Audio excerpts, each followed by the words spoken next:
Hi friends, welcome to Eshwar lucky logs. ఎలా ఉన్నారు? ఈరోజు నేనైతే టమాటాస్ చేయాలనుకున్నాను. కొద్దిగా అన్నం ఎక్కువగా ఉంది, మిగిలిపోయింది అనుకోండి అన్నము. ఖచ్చితంగా మనం ఏదో ఒక రైస్ ట్రై చేస్తాం కదా.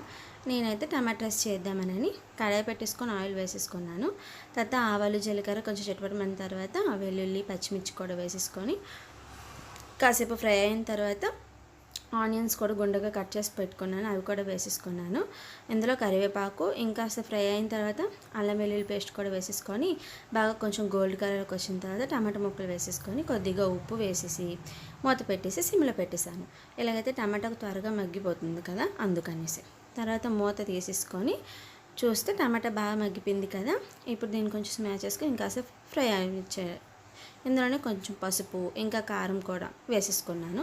మసాలాలు ఏమీ ఇప్పుడు వేయాలనిపించలేదు, సో అందుకే మసాలాలు ఎక్కువగా నేను యూజ్ చేయలేదు. మీకు కావాలంటే గరం మసాలా, ధనియాల మసాలా కూడా వేసేసుకోవచ్చు. నేనైతే వేయడం లేదు. తర్వాత వచ్చేసి టమాటా రైస్ అయితే ఇలాగ అన్నం వేసేసుకుంటే సరిపోతుంది. కాకపోతే కొంచెం బీరకాయ కూర ఉండిపోయింది.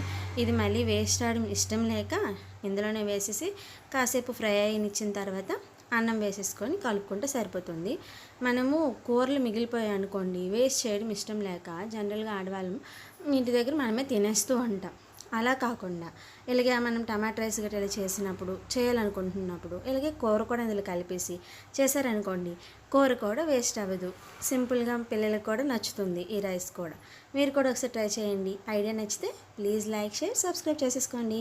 Thanks for watching. బాయ్. ఇక వేడివేడిగా ఉంది, తినేయాలి.